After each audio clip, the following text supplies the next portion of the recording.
Hi everybody, Mrs. Bolin here, and we're going to continue looking at Learning Target 4.2 where we are graphing a linear equation. And in this video, we're specifically going to look at part C, graphing by finding the intercepts. So there are two different intercepts and our directions here explain that. For part C, it says to sketch the graph of each line by finding the x-intercept and the y-intercept. And we've talked about this word intercept. To intercept means to cross. So this means we're looking for where our line will cross the x-axis, that's our x-intercept, and where our line will cross the y-axis, that's our y-intercept. In order to identify our x-intercept and our y-intercept, all of our equations are going to be in a specific form. If you look at example 7, this is in what's called standard form, where you have your x term plus your y term equal to your constant. And you'll notice that the other example and the u-tries are also in standard form. Because our equation is in standard form, we can right away use some steps to find our x-intercept and our y-intercept. So in order to find our x-intercept, if we want to know where our line crosses the y-axis, we're actually going to be using 0 as a number to plug in. So to find our x-intercept, we will plug in 0 for y and solve for x. Plug in 0 for y and solve for x. And the reason we can do this is our x-intercept is where the line will cross our x-axis, meaning there is no y value. If you were to list the ordered pair, it'll be some number x comma 0. So we're letting our y value be 0. And it will make more sense when I show you how we can write our intercepts as ordered pairs, x comma y. And then for our y-intercept, we'll do just the opposite. If we want to know where it now crosses our y-axis, we'll plug in 0 for x. So plug in 0 for x and solve for y.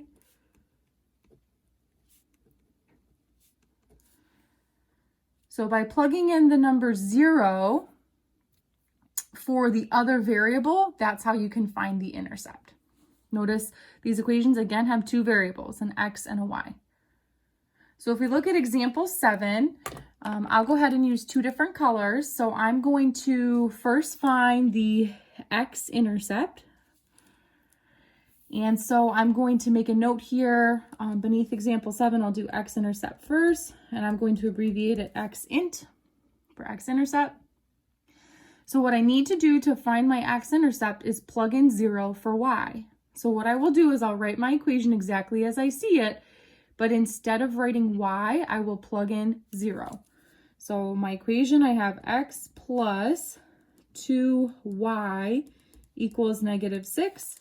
But instead of writing y, I put parentheses and I'm plugging in 0 for y.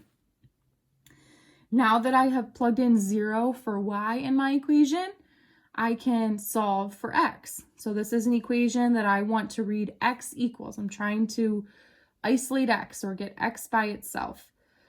So I can simplify this. This is 2 times 0. And 0 times anything is just 0, so that cancels. And here I'm left with x equals -6. So what this means is that our line is going to go through the x-axis at -6. This is not a vertical line at x equals -6. This is really a point. This is a point on our x-axis. We already said that our y value, remember ordered pairs are always x comma y, and our y value we know is already 0. We let y be 0 by plugging in 0, and the x value that we just found is -6. So this is how we would write our x-intercept. It's a point at -6 comma 0. Or you can say on my x-axis it's going to cross, my line will cross the x-axis at -6. So I went to my x-axis and I put a point at -6. Now we need to do the same exact step, but for my y-intercept. So up here, if I'm now trying to find my y-intercept, now I need to plug in 0 for x. So I will label it. This is now for my y-intercept.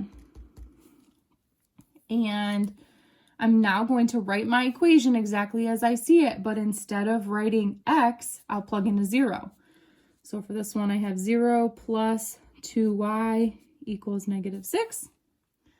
Notice instead of writing x, I wrote a 0. Well, that just leaves us with 2y equals -6. I'm still trying to solve for y or get y by itself. So if this is 2 times y, then I need to divide by 2 on both sides. And I'm left with y equals -3. So this means that my line will cross my y-axis at -3. Keep in mind, this is not a horizontal line where y is -3. If we go to our y-axis up here, we know it's going to cross my y-axis at -3, so we can put a point there. However, to write this point, we need to write it as an ordered pair, right? This isn't a line, a horizontal line at y equals -3. So we already said we let our x value be 0. We plugged in 0 for x, and we found y to be -3. So this would be the point for my y-intercept right here, the point 0, -3. So now that I have plotted my 2 points, my x-intercept, or where my line crosses my x-axis, my y-intercept, or where my line crosses my y-axis, now I can connect those 2 points. So I can connect my points with a line, and you do need to put an arrow on both ends to show that this line extends forever in both directions. All right, let's go ahead and look at example 8. So again, my equation is in standard form, and I'm going to first find my x-intercept. So to find my x-intercept, that means I'm going to write my equation exactly as I see it, but instead of writing the y, I will plug in 0. So I have 9x minus 4 times 0 equals 20. Notice I'm plugging in 0 for y.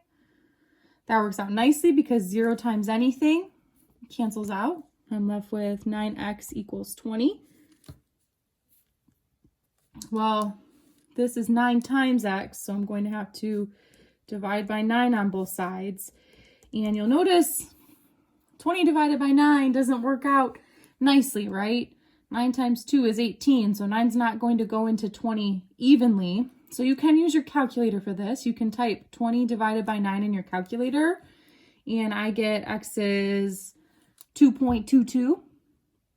So to write it as an ordered pair, my x is 2.22, and my y value, we let our y be 0, right? If we're finding our x-intercept, that means y has to be 0.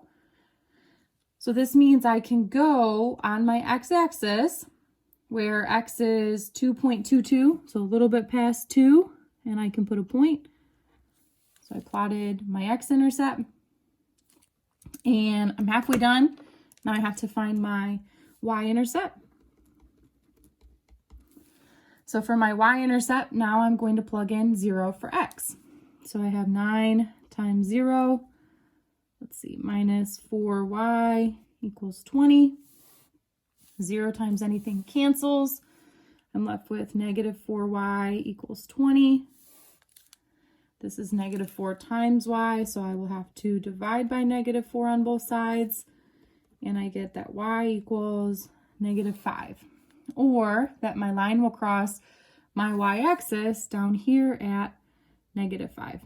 Make sure you write it as an ordered pair.